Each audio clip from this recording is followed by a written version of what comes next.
بسم اللہ الرحمن الرحیم۔ جسے جرم کی سزا دے دی گئی۔ اگر کسی بندے نے دنیا میں کوئی جرم کر لیا، پھر اس پر پشیمان ہو کہ اسلامی عدالت کی روح سے جو اس جرم کی سزا بنتی تھی اسے بھگت لیا، تو وہ سزا کے اس گناہ کا کفارہ بن جائے گی۔ چند احادیث اس ضمن میں درج کی جا رہی ہیں۔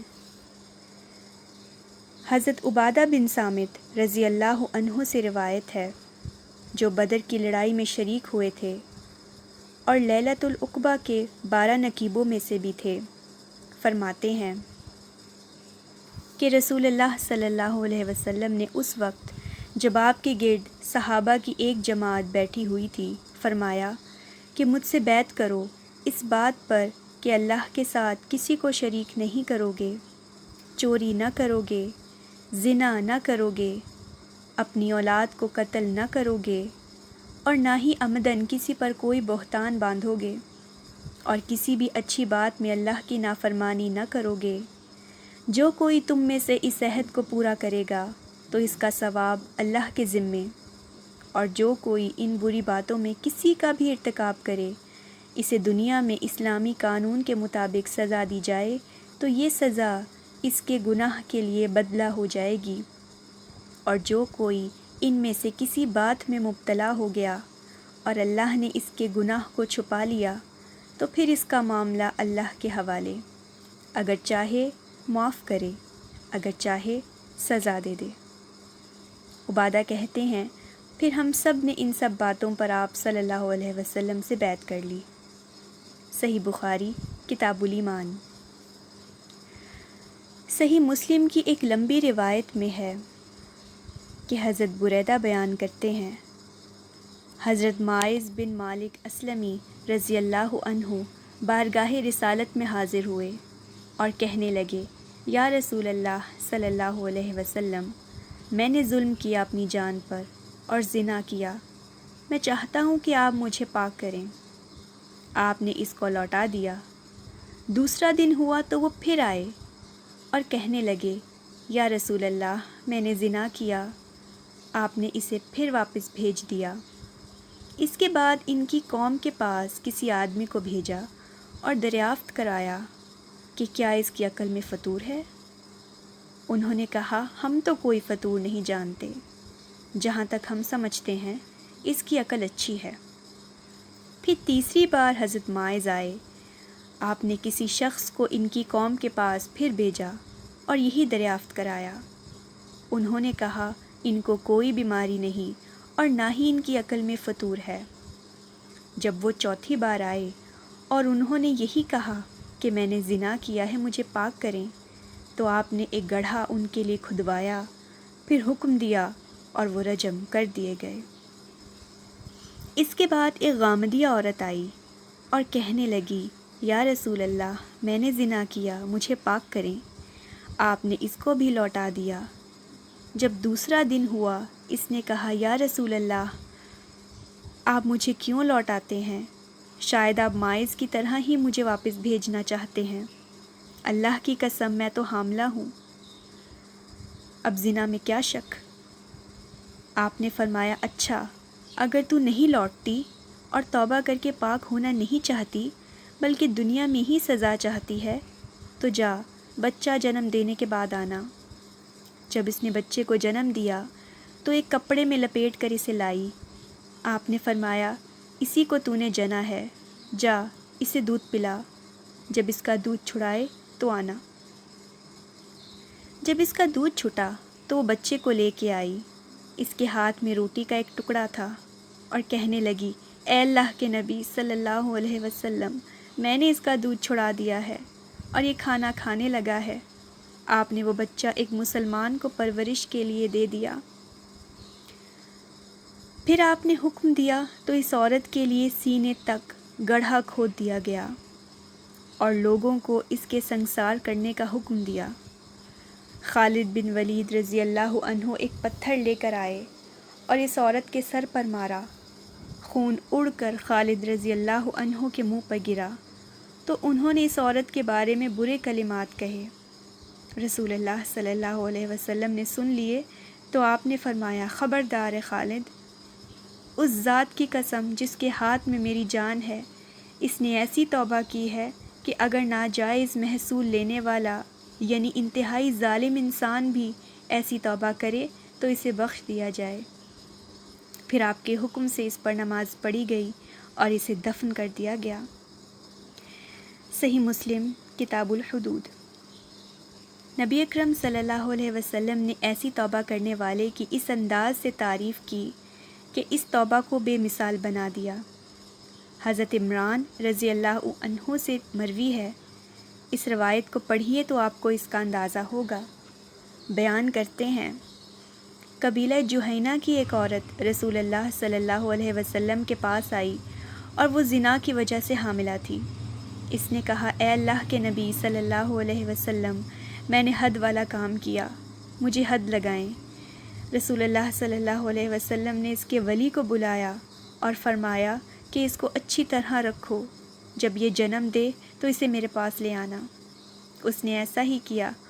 پھر نبی اکرم صلی اللہ علیہ وسلم نے اس عورت کو حکم دیا تو اس کے کپڑے مضبوطی سے باندھ دیے گئے، پھر حکم دیا اور وہ رجم کر دی گئی۔ پھر نبی اکرم صلی اللہ علیہ وسلم اس پر نماز پڑھنے کے لیے آگے بڑھے تو حضرت عمر نے کہا، یا رسول اللہ، آپ اس کی نماز پڑھتے ہیں؟ اس نے تو زنا کیا تھا۔ آپ صلی اللہ علیہ وسلم نے فرمایا، اس نے توبہ بھی تو کر لی ہے، اور ایسی توبہ کی ہے کہ اگر اس توبہ کو مدینے کے 70 آدمیوں پر تقسیم کیا جائے تو انہیں بھی کافی ہو جائے۔ اور تو نے اس سے بہتر توبہ کون سی دیکھی ہے کہ اس نے توبہ کے لیے اپنی جان ہی اللہ کے واسطے دے دی۔ صحیح مسلم کتاب الحدود۔ اگر زنا جیسا برا جرم کرنے کے بعد توبہ بھی نہ کرے تو اس جیسا بدبخت انسان کوئی نہ ہوگا، لیکن اگر یہ سنگین جرم کرنے کے بعد سزا بدن پہ سہتے ہوئے توبہ کی تلاش میں جان دے دے تو اس کا مقام و مرتبہ صلحاء سے بھی بڑھ کر ہے۔ اللہ تعالیٰ کی رضا کے لیے حج یا عمرہ کرنا۔ اللہ تعالیٰ کی رضا جوئی کے لیے حج یا عمرہ کرنا ایسا عمل ہے جو گناہوں کا وجود ہی اعمال نامے سے ختم کر دیتا ہے۔ حضرت ابو ہریرہ رضی اللہ عنہ سے روایت ہے کہ رسول اللہ صلی اللہ علیہ وسلم نے فرمایا، جو کوئی اس گھر یعنی بیت اللہ میں آیا، نہ اس نے شہوت رانی کی باتیں کیں اور نہ گناہ کیا، تو وہ حج کے بعد ایسا ہو کر پلٹا جیسے اس کی ماں نے اسے ابھی جنم دیا ہو۔ صحیح مسلم کتاب باب فضل الحج والعمرہ۔ ظاہر بات ہے، جو آدمی گناہوں سے پاک ہو گیا وہ اس بچے کی طرح ہے جس نے آج ہی جنم لیا۔ وہ دوزخ میں نہیں جا سکتا۔ دوزخ کی آگ تو گناہ گاروں کے لیے ہے، اللہ تعالیٰ نے اس کا اصول بنا دیا۔ بے شک نیک لوگ البتہ نعمتوں میں ہوں گے اور بلا شبہ فاجر لوگ جہنم میں ہوں گے۔ اس چیز کی وضاحت نبی اکرم صلی اللہ علیہ وسلم کی زبان مبارک سے یوں کر دی گئی۔ حضرت ابو ہریرہ رضی اللہ عنہ سے روایت ہے کہ رسول اللہ صلی اللہ علیہ وسلم نے فرمایا، ایک عمرے سے دوسرے عمرے تک درمیان میں ہونے والی لغزشوں کے لیے کفارہ ہو جاتا ہے، اور حج مقبول کا بدلہ جنت کے سوا اور کچھ نہیں ہو سکتا۔ صحیح مسلم کتاب باب فضل الحج والعمرہ۔ یعنی حج اتنا افضل عمل ہے کہ اس کا بدلہ جنت سے کم کوئی چیز بن ہی نہیں سکتی، اس لیے کہ حج نے اسے گناہوں کے میل کچیل سے دھو کر پاک کر دیا اور دوزخ میں بھیجا جاتا ہے گناہوں کی سزا بھگتنے کے لیے۔ جب گناہوں کا وجود ہی نہ رہا تو دوزخ کی آگ بھی اس کے قریب نہ پھٹک سکے گی۔ اس روایت سے اس بات کا بھی پتہ چلتا ہے کہ ایک عمرے سے دوسرے عمرے تک جتنے گناہ ہوں گے ان سب کو دھو دینے والا یہ عمل ہے۔ لیکن جو بندہ استطاعت کے باوجود حج یا عمرہ نہیں کرتا وہ بدنصیب بھی ہے اور مجرم بھی۔ یوم عرفہ اور عاشورہ کا روزہ رکھنا۔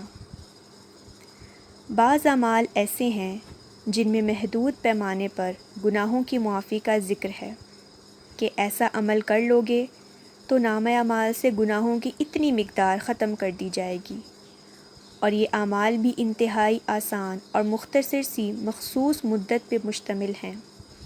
ان میں ایک عرفہ کے دن کا روزہ ہے جس کے عوض 2 سالوں کے گناہوں کی معافی مل جاتی ہے، اور دوسرا عاشورہ کے دن کا روزہ جس کے عوض 1 سال کے گناہوں کی معافی ہو جاتی ہے۔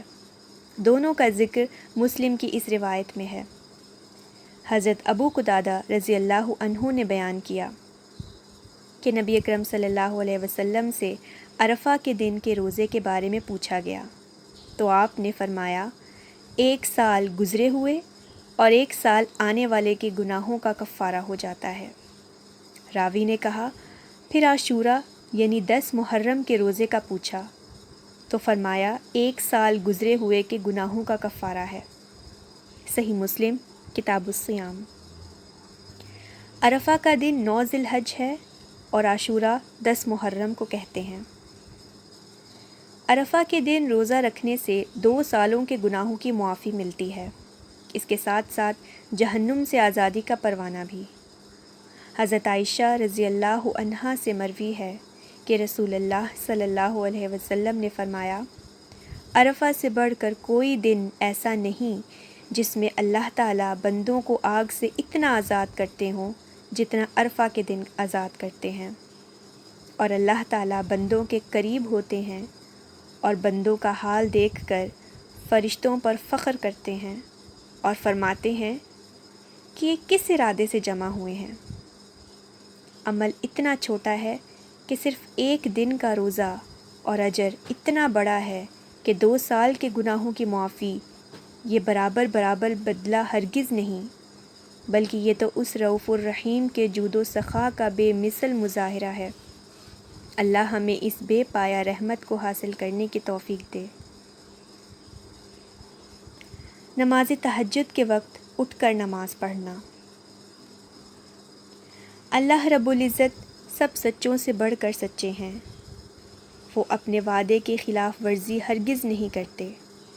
نبی اکرم صلی اللہ علیہ وسلم نے اپنی پیاری زبان سے فرمایا کہ اللہ تعالیٰ رات کے پچھلے پہر گناہوں کی معافی کا اعلان کرتے ہیں، اور یہ اللہ تعالیٰ کا وعدہ ہے کہ جو بھی معافی مانگے گا میں اسے ضرور معاف کروں گا۔ حضرت ابو ہریرہ رضی اللہ عنہ سے روایت ہے کہ رسول اللہ صلی اللہ علیہ وسلم نے فرمایا ہمارا پروردگار بلند برکت والا ہے، ہر رات اس وقت آسمان دنیا پر آتا ہے جب رات کا آخری تہائی حصہ رہ جاتا ہے۔ وہ کہتا ہے کوئی مجھ سے دعا کرنے والا ہے کہ میں اس کی دعا قبول کروں؟ کوئی مجھ سے مانگنے والا ہے کہ میں اس کو دوں؟ کوئی مجھ سے بخشش طلب کرنے والا ہے کہ میں اس کے گناہوں کو معاف کروں؟ صحیح بخاری کتاب التہجد۔ اس حدیث کی وضاحت مسلم کی ایک اور روایت میں کچھ یوں ہے۔ حضرت ابو موسیٰ اشعری رضی اللہ عنہ نبی اکرم صلی اللہ علیہ وسلم سے روایت کرتے ہیں کہ بے شک اللہ تعالیٰ اپنے ہاتھ کو رات کے وقت پھیلاتے ہیں تاکہ دن کو گناہ کرنے والا معافی کے لیے لوٹ آئے، اور پھیلاتے ہیں اپنے ہاتھ کو دن کے وقت تاکہ رات کو گناہ کرنے والا معافی کے لیے لوٹ آئے، اور یہ سلسلہ جاری رہے گا یہاں تک کہ سورج مغرب سے طلوع ہو جائے۔ اس آدمی پر تعجب ہے جو گناہگار بھی ہو اور رات کو اٹھ کر رب کے سامنے آنسو بھی نہ برسائے۔ نبی صلی اللہ علیہ وسلم نے تو اپنی پیاری بیویوں کو جو امہات المومنین ہیں انہیں سویا ہوا دیکھ کر افسوس کیا تھا کہ یہ رات کے پچھلے پہر رب کی رحمتوں کے کھلنے والے دروازوں سے بے خبر ہیں۔ امام بخاری رحمہ اللہ نے اپنی صحیح میں اس واقعے کو کچھ یوں ذکر کیا ہے۔ حضرت سلمہ رضی اللہ عنہا سے روایت ہے کہ ایک رات نبی صلی اللہ علیہ وسلم بیدار ہوئے تو فرمایا سبحان اللہ، آج رات کیا کیا بلائیں اتری ہیں، اور ساتھ ہی رحمت اور عنایت کے کیسے کیسے خزانے نازل ہوئے ہیں۔ ان حجرے والیوں یعنی ازواج مطہرات کو کوئی جگانے والا ہے؟ افسوس کہ دنیا میں بہت سی کپڑے پہننے والی عورتیں آخرت میں ننگی ہوں گی۔ صحیح بخاری کتاب التہجد۔ رات کے پچھلے پہر اٹھ کر تہجد پڑھنا اور معافی مانگنا نہ صرف گناہوں کو دھونے والا عمل ہے، بلکہ نفس کی سرکشیوں کو کچلنے کے لیے ایک بہترین تریاق بھی ہے، زبان و بیان کو درست کرنے اور دلوں کو پاک کرنے کے لیے بہترین علاج ہے۔ اللہ تعالیٰ خود فرماتے ہیں سورۃ مزمل میں کہ بلا شبہ رات کو اٹھنا نفس کو کچلنے میں بہت سخت اور بات کرنے میں بہت درست ہے۔ رمضان المبارک کے اعمال۔ سال بھر کے مہینوں میں رمضان المبارک کا مہینہ اللہ رب العزت نے ایسا بنایا ہے جو اس کی رحمت و عنایات اور فیوز و برکات کا مظہر ہے۔ سارا سال گناہ کرتے کرتے بندے کا دل سیاہ ہو جاتا ہے۔ ہاں، بندے کی بدعمالیوں نے اس کے اور اس کے رب کے درمیان کے تعلق کو کمزور کر دیا تھا۔ اس کے گناہوں نے اس کی زندگی کو قابل نفرت بنا دیا تھا۔ لیکن جیسے ہی رمضان کا مہینہ شروع ہوا تو یہ کائنات بھر کے گناہ گاروں کے لیے معافی نامہ بن گیا۔ وہ کوئی بد نصیب ہی ہوگا جس کو اس مہینے میں معافی نہ مل سکے۔ اس کی بد نصیبی اس سے بڑھ کر اور کیا ہو سکتی ہے کہ رمضان کا مہینہ گزر گیا، اس کی جھولی بھی خالی رہی، اس کا دل بھی گناہوں سے سیاہ رہا۔ ہمارے مضمون کا تعلق گناہوں کو دھونے والے اعمال کے ساتھ ہے، اس لیے ہم رمضان المبارک پر بھی اسی مضمون کے حوالے سے بات کریں گے۔ احادیث مبارکہ میں رمضان المبارک کے 3 ایسے اعمال بیان ہوئے ہیں جو گناہوں کو دھونے میں مددگار ہیں۔ وہ تینوں اعمال ہیں: نمبر 1، رمضان المبارک کے روزے رکھنا، نمبر 2، رمضان المبارک میں قیام کرنا، نمبر 3، لیلۃ القدر میں قیام کرنا۔ نمبر 1، رمضان المبارک کے روزے رکھنا۔ حضرت ابو ہریرہ رضی اللہ عنہ بیان کرتے ہیں کہ نبی صلی اللہ علیہ وسلم نے فرمایا، جس شخص نے ایمان کے ساتھ ثواب کی نیت سے رمضان کے روزے رکھے تو اس کے پہلے گناہ معاف کر دیے جاتے ہیں۔ صحیح بخاری کتاب الصوم۔ مہینہ بھر کے روزے رکھنے پر اللہ رب العزت کا یہ بندے کے ساتھ وعدہ ہے کہ پچھلے تمام صغیرہ گناہ جن کا تعلق حقوق اللہ سے ہے معاف ہو جاتے ہیں۔ گناہوں کی معافی کے ساتھ بندہ جہنم کی آگ سے بھی دور ہو جاتا ہے۔ اس کی دلیل نبی صلی اللہ علیہ وسلم کا یہ فرمان ہے، جس نے اللہ کی راہ میں ایک دن کا روزہ رکھا تو اللہ تعالیٰ اس کے چہرے کو جہنم سے 70 سال کی مسافت کے برابر دور کر دیتے ہیں۔ صحیح بخاری کتاب الجہاد والسیر۔ یہ ثواب ایک روزے کا ہے تو 30 یا 29 روزوں کا اجر کتنا ہوگا؟ وہ تو آدمی کے تصور و خیال سے بھی بلند ہے۔ وہ آدمی جو گناہ گار تھا، جس کے دن گناہوں میں اور راتیں نافرمانیوں میں گزرتی تھیں، اور اس نے اپنے دل میں خیال کر لیا تھا کہ اب اس کی بخشش نہیں ہوگی، وہی خطا کار اس ماہ مبارک میں روزے رکھ کے اپنی خطاؤں کو دھوتا ہوا جہنم سے اتنا دور چلا جاتا ہے اور جنت کے اتنا قریب ہو جاتا ہے کہ جنت کے دروازوں سے اسے آوازیں پڑنے لگتی ہیں، بلکہ اللہ تعالیٰ نے محبت میں ایسے لوگوں کے لیے جنت کا ایک دروازہ ہی خاص کر دیا ہے۔ فرمایا، جنت میں ایک دروازہ ہے جسے ریان کہا جاتا ہے، قیامت والے دن اس سے صرف روزے دار داخل ہوں گے، ان کے سوا اس سے کوئی داخل نہیں ہوگا۔ کہا جائے گا، روزے دار کہاں ہیں؟ وہ تو کھڑے ہوں گے، ان کے سوا اس سے کوئی اور داخل نہیں ہوگا۔ جب وہ داخل ہو جائیں گے تو اسے بند کر دیا جائے گا، بس کوئی اور اسے داخل نہیں ہو سکے گا۔ صحیح بخاری کتاب الصوم۔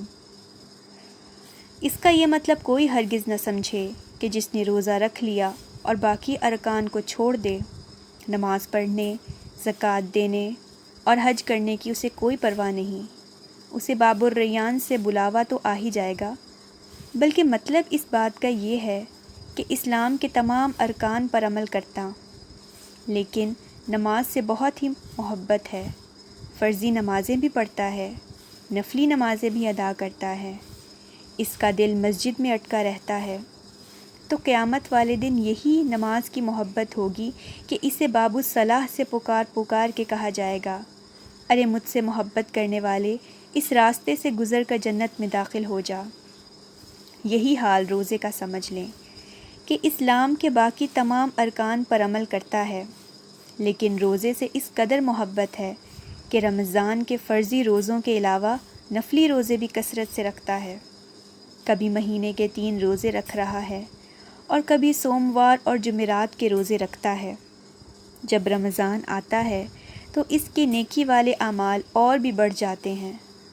اس کی روزے سے یہ محبت ہے تو قیامت کے دن باب الریان سے اسے ندا دی جائے گی کہ روزے دار، میں نے رب سے تیرے لیے جنت کا پھاٹک کھلوا دیا۔ یہ شریعت اور رب کے دین سے محبت کا نتیجہ ہوگا، اور دین سے محبت در حقیقت رب سے محبت ہے، اور دنیا کی محبتیں، دنیا تو ہے ہی فانی، بے وفا۔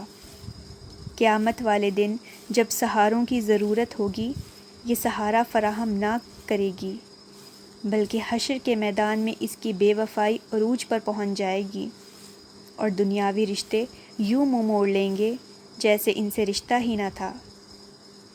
اللہ تعالیٰ سورۃ عبس میں فرماتے ہیں، جس دن آدمی اپنے بھائی سے بھاگے گا اور اپنے ماں، باپ، بیوی اور بیٹوں سے بھاگے گا، اس لیے کہ اس دن ان میں سے ہر ایک آدمی کی ایسی حالت ہوگی جو اسے دوسروں سے بے نیاز کر دے گی، بلکہ انسان کا اپنا بدن بھی اس کے خلاف ہو جائے گا۔ قرآن حکیم میں قیامت والے دن کا نقشہ کھینچا گیا ہے، جس دن انسان حساب و کتاب کے لیے مجرم کی طرح کٹہرے میں کھڑا ہوگا۔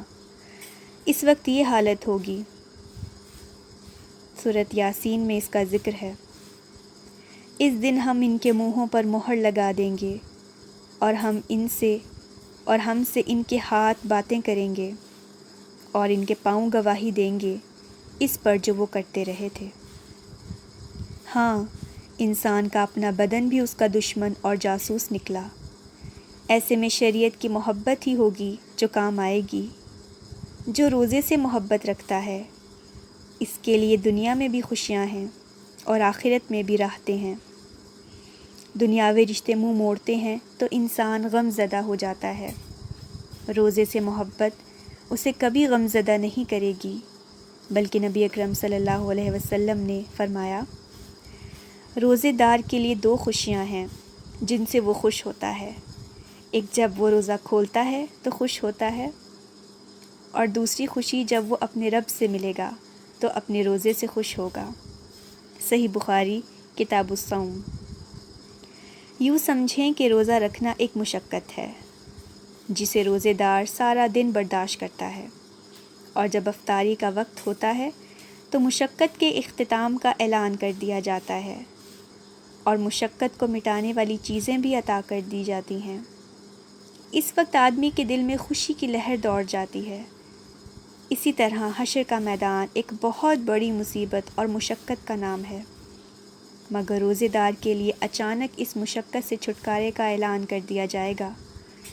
حوض کوثر کے جام بھی اس کی نظروں کے سامنے اور اس کی دسترس میں ہوں گے، اور جنت کا دروازہ باب الریان بھی اس کی آنکھوں کے سامنے اس کا انتظار کر رہا ہوگا۔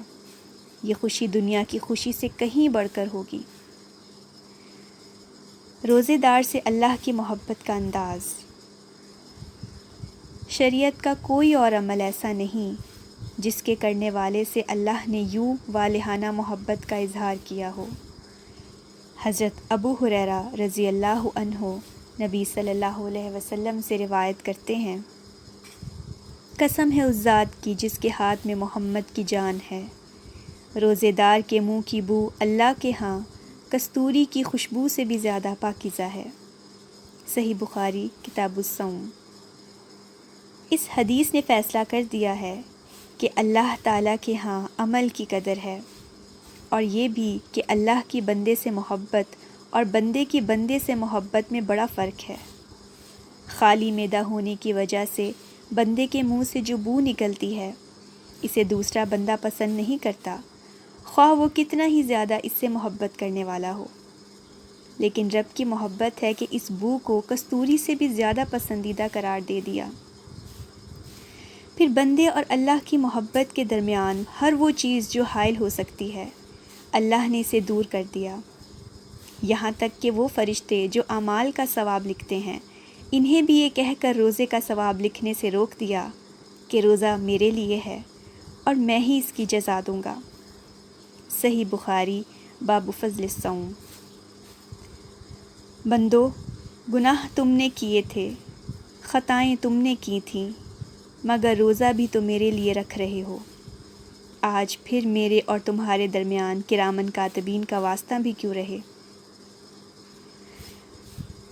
روزہ پچھلے تمام صغیرہ گناہوں کو دھو دیتا ہے۔ روزہ جہنم سے دور کرنے اور جنت میں داخل کرنے والا عمل ہے۔ روزہ بندے اور اللہ کے درمیان محبت بڑھانے والا عمل ہے۔ دوم، رمضان المبارک میں قیام کرنا۔ حضرت ابو ہریرہ رضی اللہ عنہ بیان کرتے ہیں کہ نبی صلی اللہ علیہ وسلم نے فرمایا، جس نے رمضان کی راتوں میں قیام کیا ایمان کی حالت میں اور ثواب کی نیت سے، اس کے پچھلے گناہ معاف کر دیے جائیں گے۔ صحیح بخاری صلاۃ التراویح۔ نبی صلی اللہ علیہ وسلم اور صحابہ کرام رضی اللہ عنہم راتوں کے قیام پر مستقل کاربند تھے۔ یہ نماز تہجد ہی ہے جسے رمضان المبارک میں رات کے ابتدائی حصے میں پڑھ لیا جاتا ہے کہ تمام لوگ شریک ہو سکیں۔ ایک رمضان میں نبی صلی اللہ علیہ وسلم نے 3 رات یہ قیام فرمایا تھا۔ رمضان المبارک کی راتوں میں قیام کرنے والے کے لیے سابقہ گناہوں کی معافی کا وعدہ ہے، گناہوں کی بھی معافی ہے اور قیام کرنے پر اجر بھی ہے۔ سوئم، لیلۃ القدر میں قیام کرنا۔ حضرت ابو ہریرہ رضی اللہ عنہ نبی صلی اللہ علیہ وسلم سے روایت کرتے ہیں، جس شخص نے ایمان کے ساتھ ثواب کی نیت سے شب قدر میں قیام کیا، اس کے پچھلے گناہ معاف کر دیے جاتے ہیں۔ صحیح بخاری کتاب الصلاۃ التراویح۔ قیام کا مطلب ہے اس رات کو اپنی طاقت کے مطابق جاگ کر اللہ کی عبادت کرے، نوافل پڑھے اور توبہ استغفار کرے، اور عشاء و فجر کی نماز بھی باجماعت ادا کرے۔ قرآن حکیم میں ہے کہ اکیلی لیلۃ القدر کی عبادت 1000 مہینوں سے افضل ہے۔